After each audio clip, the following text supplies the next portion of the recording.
Hi, I'm Bodette, your host of Test Drive. It's time for another episode. This time we're going to be featuring a 1996 Pontiac Trans Am with a WS6 performance package on it. So come on, let's take a test drive. So here we are driving this 1996 Pontiac Firebird Trans Am, and it has the WS6 performance package on it. This really brings back a lot of memories. I can't believe this vehicle is almost 40 years old. I'll give you a little bit of history on the Firebird in general. The Firebird came out in the late 60s. I think it was around 1967 where the actual car was being produced. Now, the word Firebird came out in the 50s and early 60s on concept cars. So there really wasn't an actual Firebird, but they were a couple of concept cars. I don't know how many. But back in 1967, they said, hey, we're going to use that name, Firebird, and here we are. The Trans Am is a Firebird. It's part of the Firebird family. Since 1967 up to 2002, when they stopped producing the Firebird, over 2 million were produced and sold in the United States. It was a very successful car, but I think when gas prices started going up, I don't know why, maybe there are a lot of other choices out there, the Firebird just kind of like, went on the wayside. Of course, everybody remembers the Trans Am with Burt Reynolds and Smokey and the Bandit. I mean, you see those at car shows quite a bit. I think that was in the late 70s, maybe 76, 77 was when Smokey and the Bandit first was on the big screen. But that really increased the, not only loyalty now, but really the awareness. Everybody seemed like they had to get a Trans Am. I had a buddy that got a silver one, of all things. He didn't want the bird, the chicken on the front, but to me, you got to have that. That really distinguishes the Trans Am in the mid-70s. Now, this particular one does have the WS6 performance package. And what that means is it's more performance. Without the WS6 performance package, you're looking at about 305 horsepower. With the package, it goes up to 325. Doesn't sound like it's a huge jump, but you got to remember, this was almost 40 years ago, and 325 horsepower back then was pretty powerful. I mean, this goes. I'll get on it right now. That's pretty smooth, really smooth. And we got up to about 90 right there in no time. Is it going to win any races? Probably not, but this is a fun car. I never realized how tight it is in here. I've mentioned before in my other videos that, yeah, I'm 6'2", and I could use a couple more inches of the seat going back. I feel like I'm right on the wheel. It is equipped with T-tops, which is a nice feature. Take those babies off and go for a cruise like having a convertible. I know they had issues a few years with them leaking. That was everybody's fear. Oh, my T-tops are going to leak. Well, they don't all leak, but some did. This 96, pretty clean. This particular car has 28,000 miles on it. So that's really, really low miles for a 1996 car like this. Not a lot of bells and whistles on this vehicle. I guess we get spoiled in today's world. There's your power windows and locks, the normal things, cruise control. The gauges are fairly large. They're user-friendly. And it's kind of like walking back in time to see the interior of this vehicle. And it's really hard to believe that Pontiac went out of business. In 2010, Pontiac went bye-bye. And I love Pontiacs. I used to work for a Pontiac car dealership. Back in the mid-'80s, I'm dating myself, there was a place called Yando Pontiac in Burlington, Vermont. And they were a Pontiac dealer exclusively. So whenever we got a Firebird in, at the time I was in sales and I was hoping, I hope they let me drive a Firebird for a demo. I know they weren't going to give me the Trans Am. Nope. Those are special. Kind of like in today's world where a lot of vehicles are hard to get. Well, back then, getting a Trans Am was pretty rare. So I did end up getting a Firebird, a blue one, to drive around for a few weeks, and that was a lot of fun. But the Trans Am, that's where it's at. Now, why did Pontiac come out with the Firebird? They wanted to compete with the pony car, the Ford Mustang, which was doing really well in the 60s. So in 1967, as I mentioned, they came out with the Firebird to compete pretty much with the pony car.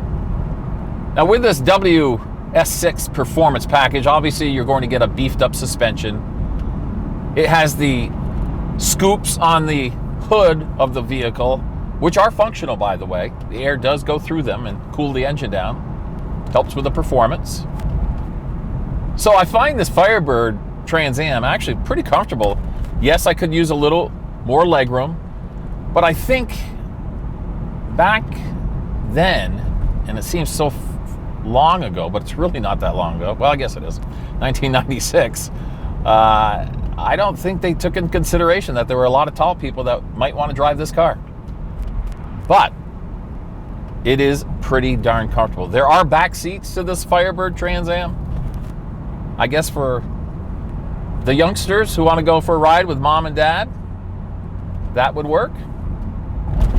And what about the design of this vehicle? You look at the 1970s, mid-70s Trans Am, the Burt Reynolds era, and then they came up with this design in the mid-90s. And to me, I thought it, when it came out, I was like, whoa. All I could think of was Batman. It's the Batmobile. Since then, there are other vehicles that look more like the Batmobile, but 1996, this did it. And this is black in color. So I think the Batmobile was black too. This is the 4th generation Trans Am, being in 1996. So they had a really good run. They stopped in 2002, producing the Firebird. Now the Camaro came back, but the Firebird never came back. And as we all know, in 2010, Pontiac ended up closing all of their facilities. No more Pontiacs out there. This has dual tip exhaust with a nice looking spoiler. Now this segment is brought to you by Sport Car USA, as you know, and they were telling me at Sport Car USA that they sold one about a week or so ago, a 2002 Trans Am. Guy from Alvra, Florida, ALVRA, and he saw the vehicle for sale online, and it was his dream car since he was a kid. He's been looking all over the country for one, and Sport Car USA, based in St. Albans, Vermont, they found one for him. He flew up to Vermont, drove it home to Florida, and I guess he is one happy camper. It was a red one. Again, 2002. So this one's, 6 years older. It holds the road very nicely. Goes around the corners without a problem. You can hear the throatiness of the V8. It's not super loud. This is a good cruising vehicle. If you're looking for a sport car for not a lot of money, with only 28,000 miles, you take this to the car shows, or you can just cruise around with it. You'll be happy either way. You might even win a trophy.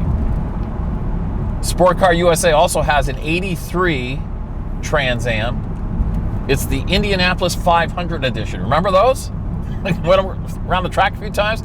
Now, I'm pretty sure that one did go around the Daytona 500 track a few times, but I think they used more than one, so this might be one of them. But that's a pretty cool looking car. Maybe we'll do it in another segment of test drive.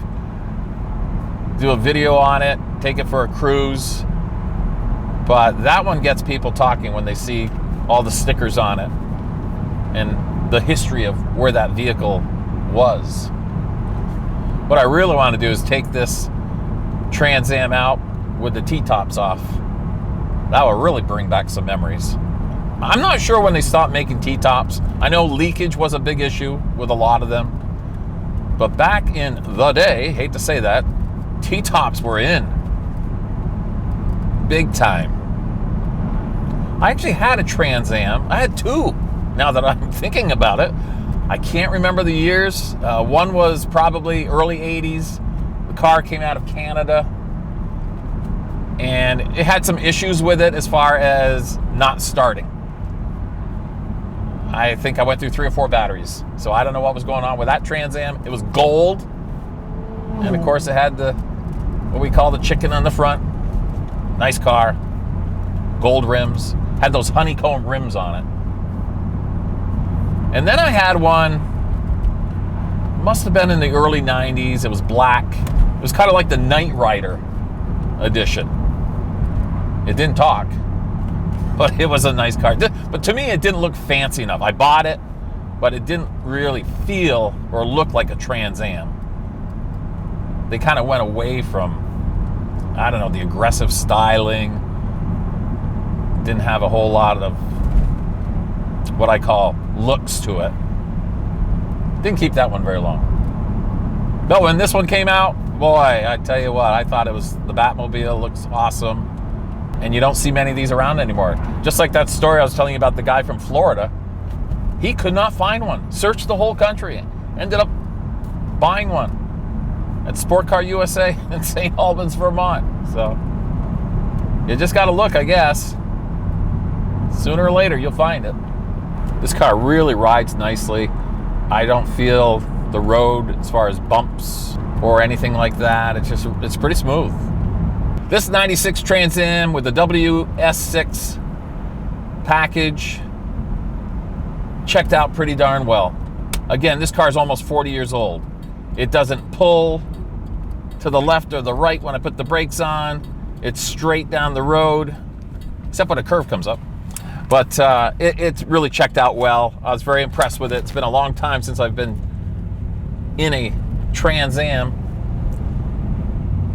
And I kind of wish they would come back someday.